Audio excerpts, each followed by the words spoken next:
Buenas noches. Esta noche, como es costumbre, arrancamos el año nuevo contándoles qué ha pasado con algunas de las historias más recordadas del último año. ¿Se acuerda de la profesora ciega de Medellín que fue hallada muerta en su apartamento y que la fiscalía inicialmente tildó como un suicidio? La familia de la mujer nunca creyó esa versión por razones obvias. Tenía numerosas puñaladas en la espalda, era ciega y sobre todo era muy feliz. Desde una perspectiva psicológica y técnica, era imposible que se hubiera suicidado. Después de nuestra investigación, la Fiscalía decidió investigar mucho más, hizo capturas y el caso tomó un nuevo rumbo. Ahora Paola Rojas nos cuenta qué ha pasado con esta historia desde que fue transmitida. Todo fue un complot, de que todo fue muy organizado, pero no hay un crimen perfecto. No hay crimen perfecto. Esa podría ser la conclusión de un caso que durante 4 años tuvo en vilo a toda una familia en Medellín. Luego de que esta mujer invidente, Mabel Galeano, fuera brutalmente asesinada en octubre de 2012. Mabel era profesora. Para ella su ceguera jamás fue un obstáculo. Ella siempre trató de ser la mejor, de superarse, de no quedarse atrás por nadie. Vivía al oriente de Medellín junto a 3 amigos, Isabel Chiquinquirá y los hermanos Eder y Leda Van Grieken. Eran su mano derecha en todo. Para Mabel ellos eran como familia, era su familia. Juan Gabriel Payares era su novio y gran amigo de los hermanos Van Grieken.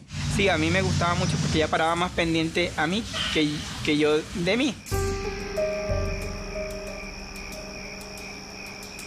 Pero esta historia de amor y superación cambió brutalmente el 11 de octubre de 2013, cuando Mabel fue hallada muerta en su propia cama, con 23 puñaladas en el cuello y espalda. Mabel se suicidó.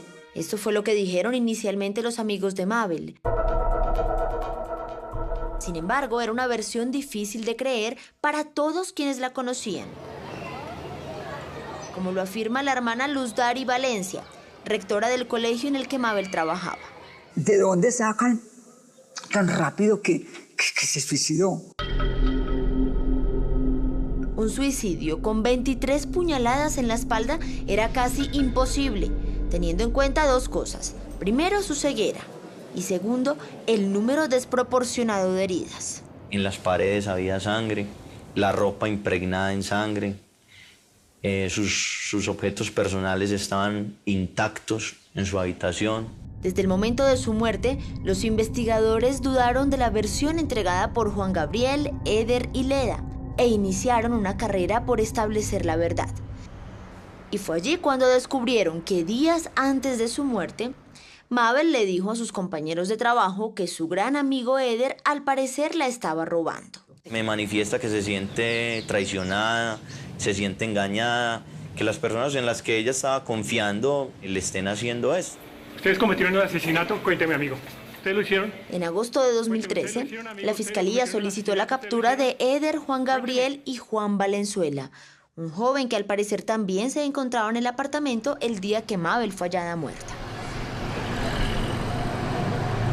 Esto dijo Germán Darío Giraldo, el entonces director seccional de Fiscalías de Medellín, en agosto de 2013, cuando Séptimo Día mostró por primera vez al país este caso. Casi que de plena lógica, esto es un homicidio. El juicio contra los presuntos asesinos de Mabel inició en marzo de 2014. Durante 2 años, los juzgados de la Alpujarra fueron el escenario de un duro pulso. Por un lado, la Fiscalía intentando demostrar la culpabilidad del exnovio y los amigos de Mabel. Delitos, homicidio agravado. Por otro, los acusados insistiendo en su hipótesis del suicidio. Para dar inicio formal a esta audiencia se identifican las partes. Séptimo Día siguió minuto a minuto este juicio y a mediados del año pasado presenció su final. En el caso de la cieguita, efectivamente ella no se suicidó. Para el juez que manejó el caso, Eder, Juan Gabriel y Juan Valenzuela, asesinaron a Mabel Galeano. La decisión es la siguiente. Se emite sentencia condenatoria por los delitos de hurto agravado por la confianza y homicidio agravado. Durante el juicio, la Fiscalía presentó cerca de 50 testigos. Muchos de ellos afirmaron que la noche en la que Mabel apareció muerta, su novio y sus amigos se encontraban en el apartamento y que allí se oyó una fuerte discusión, así como gritos de auxilio de la profesora. Se abusó claramente de su estado de indefensión. Se halló sangre y cabello de los 3 condenados en la escena del crimen. La utilización de la arma blanca cuchillo como medio de ejecutar a la víctima, el daño sufrido por la ofendida, pues se extinguió su vida a raíz de dicho múltiple ataque. Si bien las causas del asesinato no se pudieron determinar con claridad, la Fiscalía siempre manejó una hipótesis. Ever Berardo Van Grieken, que es compañero de apartamento, y quien se cree que fue el que le sacó o le sacaba las tarjetas constantemente cada mes cuando ella recibía su salario. Hecho del que se enteró Mabel pocos días antes de su muerte y al parecer provocó una fuerte pelea entre ellos. Se les impondrá una pena de prisión. Juan Gabriel Payares Pacheco, exnovio de Mabel, fue condenado a 41 años de prisión. Eder Van Grieken deberá pagar una pena de 43 años de cárcel, 2 más que Juan Gabriel porque a él le suman el delito de hurto agravado. Por su parte, Juan Camilo Valenzuela Cartagena deberá pagar 39 años de prisión. Todos permanecen ahora recluidos en la cárcel El Pedregal de Medellín. Vamos a dormir tranquilos, vamos a tener como esa paz que hemos venido anhelando hace 4 años. Dios, pone las pruebas y da esa luz para que se haga justicia.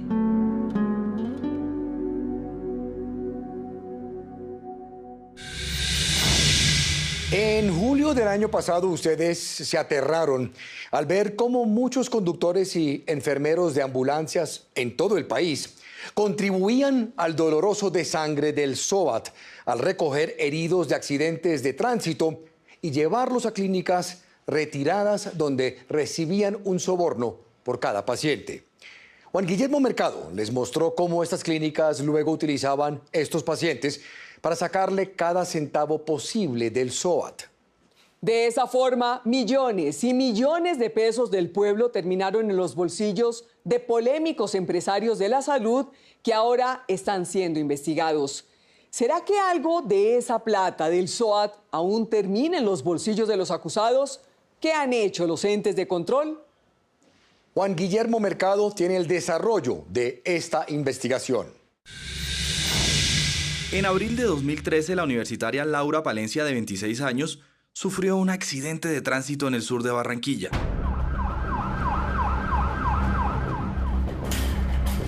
Una ambulancia la recogió y la llevó hasta la clínica Hayer, en el norte de la ciudad, en un traslado de más de 45 minutos. El papá de Laura es Fredis Palencia. ¿Por qué la tuvo que llevar el paramédico tan lejos, por Dios? La ambulancia hubiese podido entrar a 7 clínicas que pasó en su recorrido. Laura necesitaba atención médica urgente y murió minutos después de ingresar a la clínica Hayer.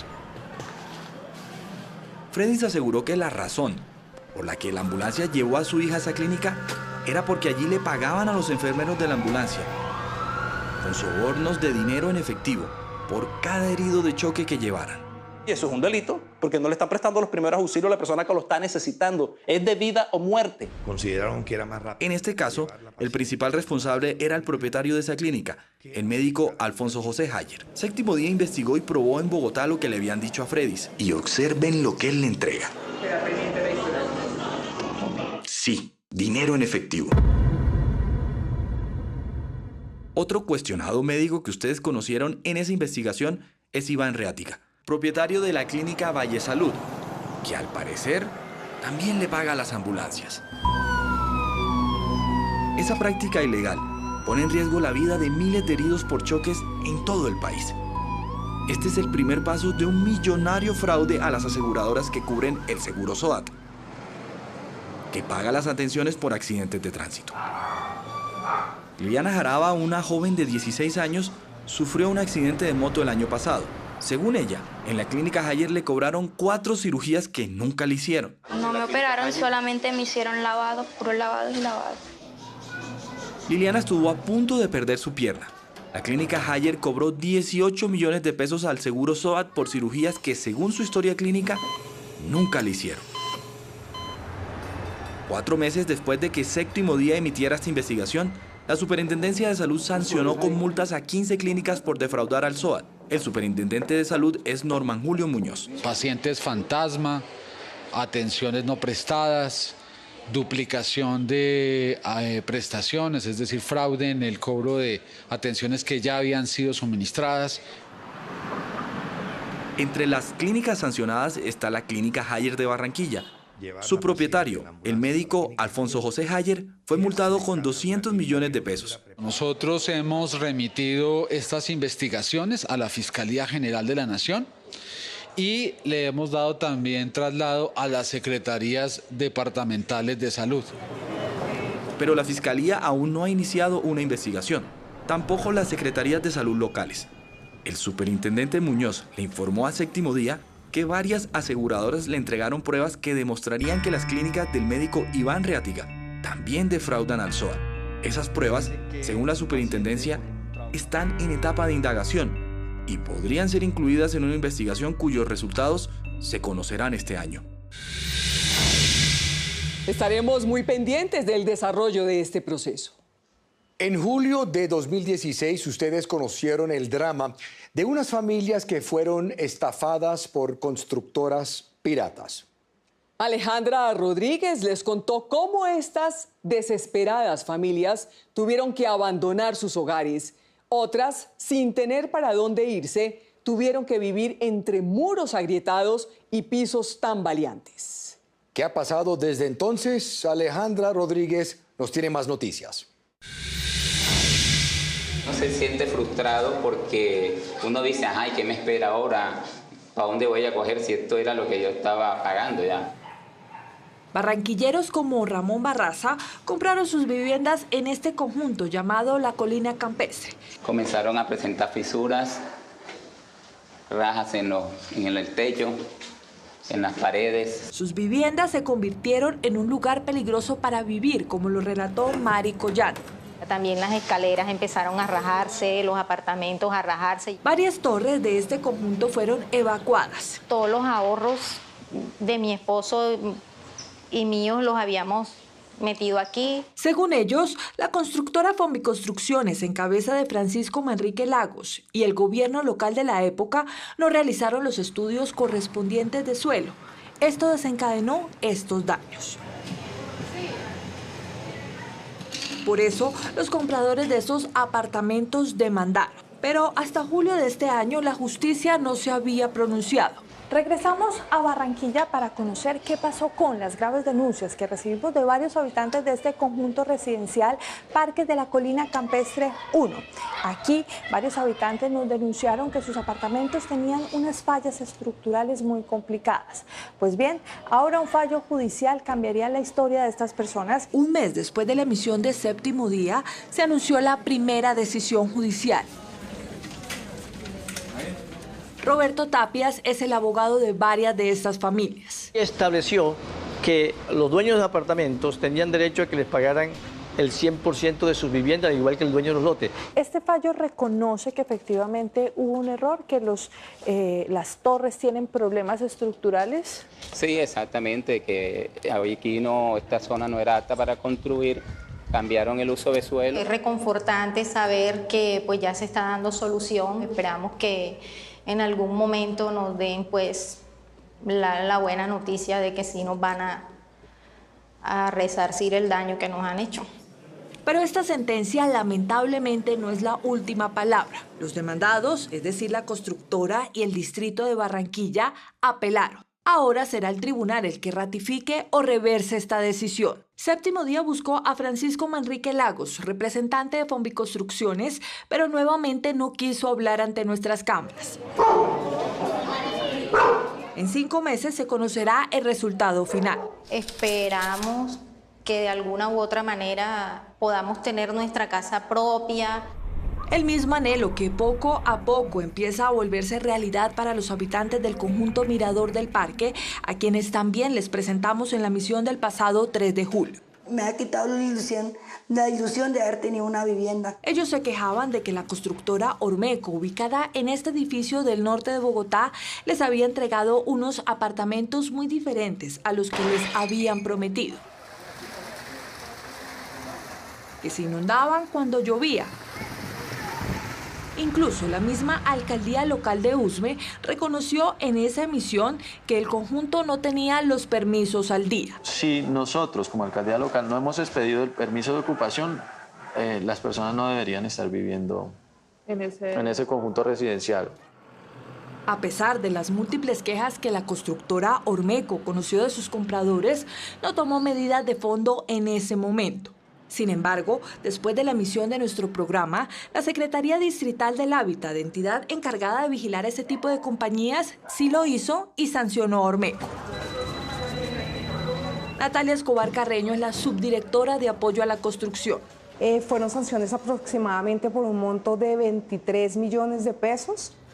Con esta multa, la constructora se vio en la obligación de responderles a los usuarios que se quejaban por los múltiples daños en sus apartamentos. Sin embargo, algunos como Yaniri Rueda aseguran que aunque Ormeco realizó algunos ajustes, aún faltan cosas por solucionar. En este cuarto de mi hijo también tengo la humedad, mira, este cuartico. Mi hijo está pobrecito. Mira, mire la humedad ya. ¿Y qué va a pasar con las personas que no tienen soluciones todavía? Tienen que poner la queja ante la Secretaría de Hábitat. Otros problemas, como el de la vía de acceso que nunca se terminó de construir, tienen, según la Secretaría, fecha de solución. La idea es que ellos estén terminando el cronograma para el mes de febrero de 2017. La constructora Ormeco respondió mediante un comunicado que el conjunto no presenta problemas estructurales y que actualmente tienen sus licencias al día. Señalan que, según ellos, las personas que los han denunciado incurren en calumnia e injuria. Además, que la multa impuesta por la Secretaría del Hábitat ya fue apelada, aunque ellos ya hicieron los arreglos correspondientes. La constructora nos envió estas fotos del conjunto. Y estas fueron las imágenes que Séptimo Día grabó en diciembre de 2016. Y otra cosa, a partir de 2017 habrá una superintendencia delegada para el control de curadores urbanos. Su misión, vigilar el proceso de selección de esos curadores urbanos. Y a partir de este momento ustedes pueden opinar a través del hashtag numeral ¿Qué pasó con? El mes pasado en nuestra serie de corrupción ustedes conocieron al polémico exalcalde del pueblo de Villahermosa, Tolima. Él y su exsecretario de Hacienda fueron acusados del delito de peculado. Según las denuncias, ellos se apropiaron de 1.033 millones de pesos. Diego Guauque les contó cómo el exsecretario de Hacienda fue contratado por el actual gobernador del Tolima. Como nos cuenta Diego Guauque, algo sucedió después de la transmisión de esta investigación.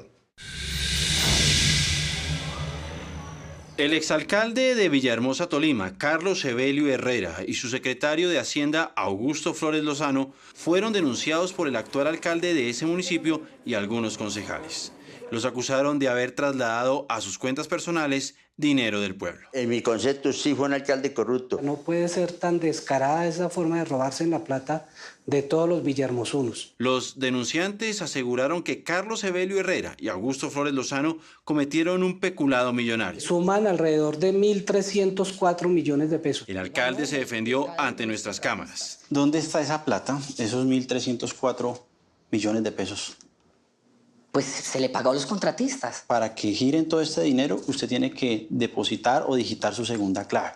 Eso lo hace ver a usted como si fuera cómplice o partícipe de todas estas consignaciones, más de 100. La respuesta, con su debido respeto, se la daré a los entes de control. Con el número 04648. Después de esto, el pasado 17 de diciembre, la Fiscalía de Ibagué detuvo al secretario de Hacienda, Augusto Flores Lozano. 362.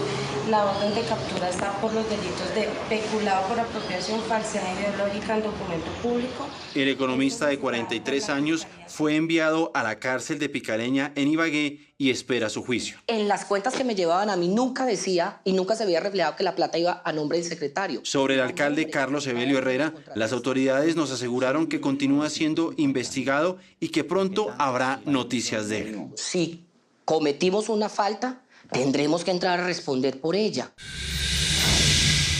En diciembre del 2015, ustedes fueron testigos de cómo un grupo de invasores en Cartagena logró quedarse con una tierra que le pertenecía a una fundación cuya misión es construir casas para familias pobres. Los invasores usaban tácticas agresivas e intimidantes para asustar a quienes se consideran como los legítimos dueños de la tierra. Y ahora el pleito está en manos de un juez local. Pues hace poco Juan Guillermo Mercado regresó a Cartagena para ver si el juez ha avanzado en el proceso contra los que han impedido que centenares de familias pobres tengan la posibilidad de una casita gracias a esa fundación.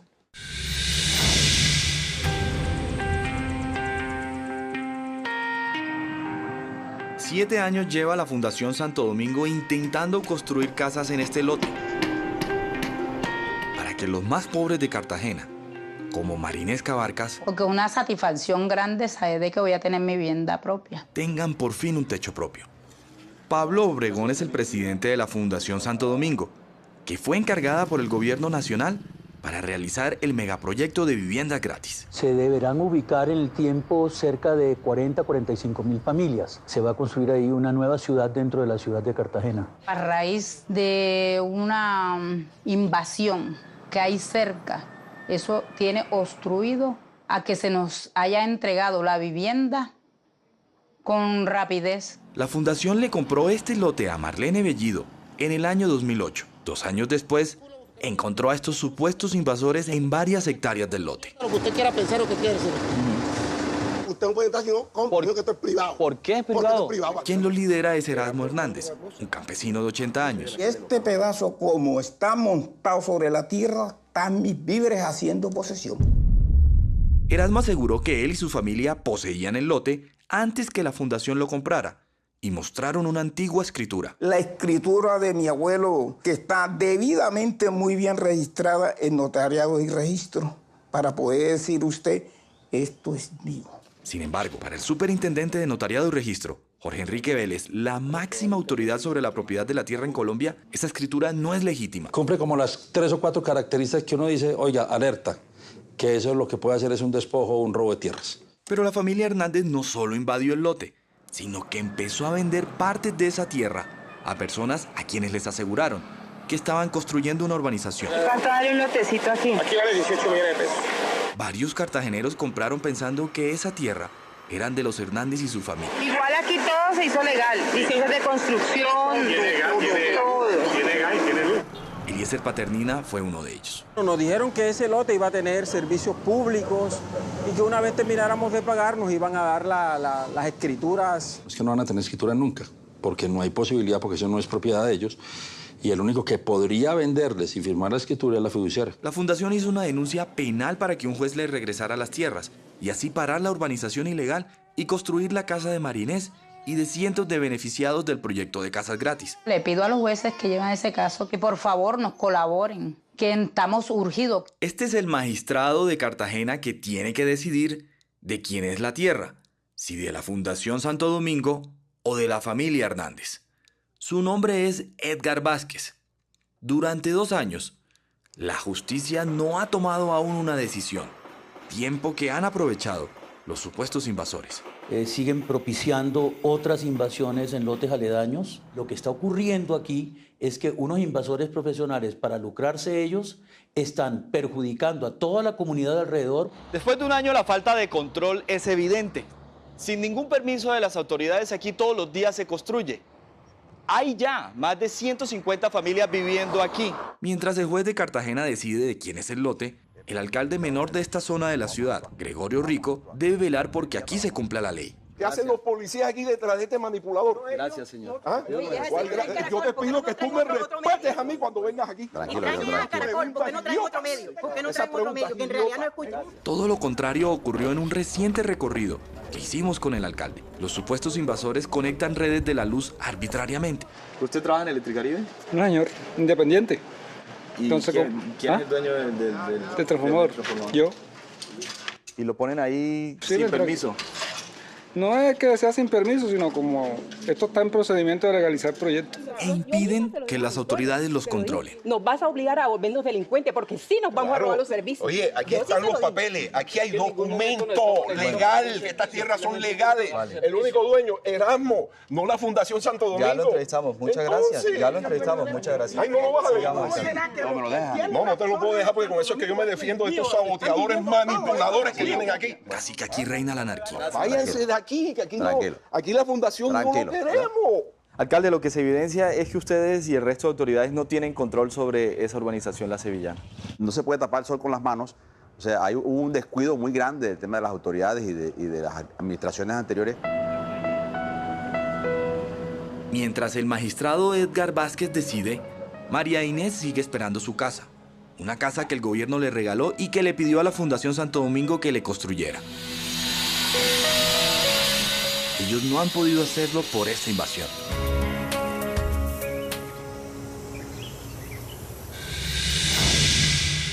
Séptimo día volverá a buscar respuestas del juez pronto y los mantendremos informados. Ya regresamos.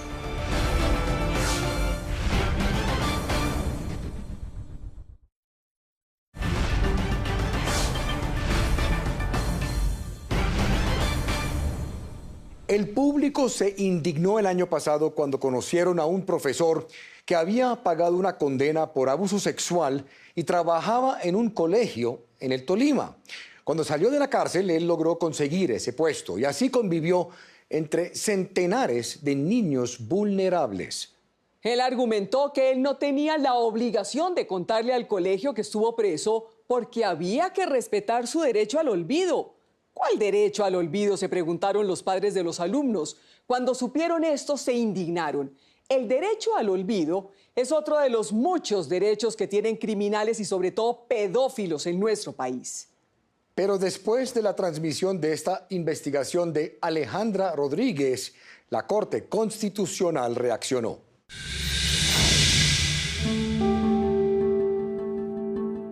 Durante el juicio del profesor Luis Alfonso Cano Bolaño en el año 2000, la Fiscalía demostró que este docente era el autor de varios videos de pornografía infantil.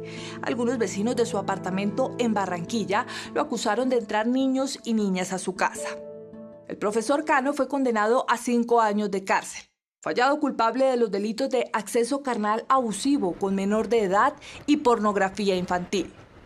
El pasado 8 de mayo, Séptimo Día reveló que ese mismo profesor, con antecedentes de abuso sexual a niños, después de cumplir su condena, fue nombrado como rector en este colegio público de Honda, Hernán Saldúa. Ángel Marín era uno de los docentes del colegio. Demasiada cercanía del rector con algunos menores, actitudes de demasiada confianza. Los que sí sabían de los antecedentes del rector eran los funcionarios de la Secretaría de Educación del Tolima. Así lo ratificó el señor José Rodríguez, director del Núcleo Educativo de Honda y quien avaló su nombramiento. ¿Usted como docente no cree que eso es un impedimento para que una persona, así ya haya pagado la deuda con la justicia, vuelva a estar cerca de niños? Sí, de todas maneras quien decide eso es la justicia colombiana. La Corte Constitucional determinó que toda persona tiene derecho al olvido. Efectivamente, rector Cannon, y ninguna persona que estuvo en la cárcel por abusar de niños tiene algún tipo de impedimento legal para volver a trabajar con ellos. Rector, usted nos regaló unos minuticos, es que hay algunas... No, estoy bien ocupado. Aunque después de nuestra emisión el rector fue relevado de su cargo, la verdad es que no se había tomado una decisión de fondo. Sin embargo, después de la emisión de nuestro programa, el pasado mes de diciembre la Corte Constitucional falló una acción de tutela que interpuso el docente Ángel Marín. El alto tribunal aclaró que una persona con antecedentes de abuso sexual a menores sí tiene un impedimento para trabajar con niños.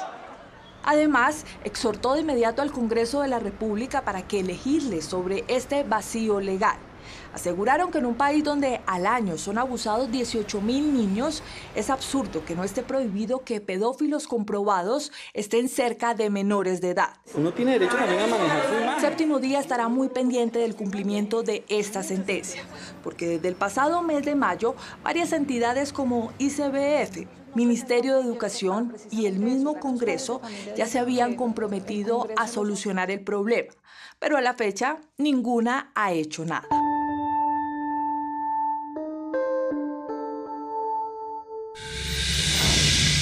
Ahora un avance de lo que les tendremos el próximo domingo, en Séptimo Día.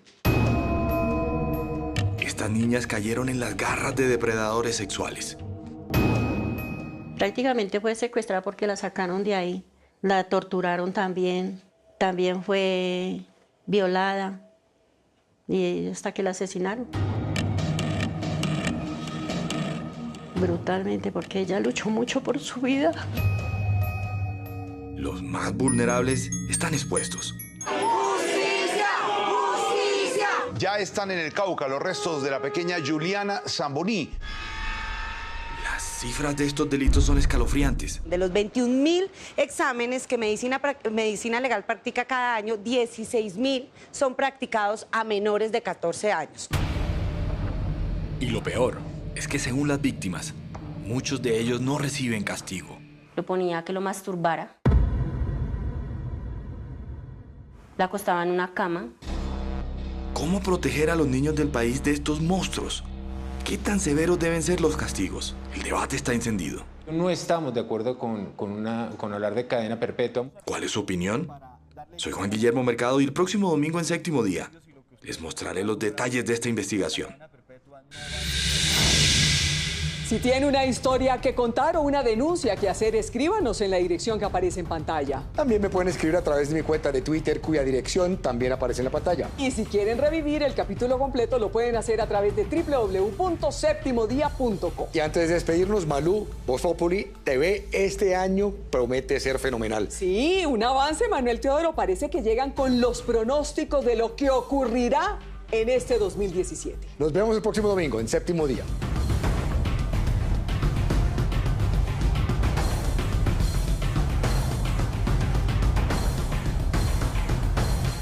Dando cumplimiento a la sentencia T500 de 2016, el canal Caracol y el programa Séptimo Día rectifican la información presentada en el episodio del 26 de julio de 2015 y se reconoce que Manuel Teodoro y Gloria Lozano, primero, desconocieron lo dicho por el consejero mayor del Consejo Indígena Regional del Cauca CRIC en relación con su concepción del delito de violación. Segundo, atribuyeron injustamente a todos los pueblos indígenas de Colombia y a su justicia indígena creencias y convicciones en torno al delito de violación contra menores de edad, sin tener prueba de ello y en contravía de las declaraciones hechas para el programa por parte de una de sus autoridades, con lo cual violaron el derecho de los pueblos indígenas y de su audiencia de recibir información veraz. Tercero, utilizaron la imputación de tales creencias para justificar su opinión personal en torno a la justicia indígena, con lo cual vulneraron el derecho de los pueblos indígenas y de su audiencia a recibir información imparcial. Asimismo, se rectifica lo dicho en el programa del 2 de agosto de 2015. Cuarto, se reconoce que el medio de comunicación y el periodista carecen de la evidencia para sustentar que en ciertas partes del Cauca la distinción entre ser indígena y ser guerrillero no sea tan clara. Manuel Teodoro y Gloria Lozano, 26 de julio de 2015 te Nasahuesticena Eumete Dvistchi,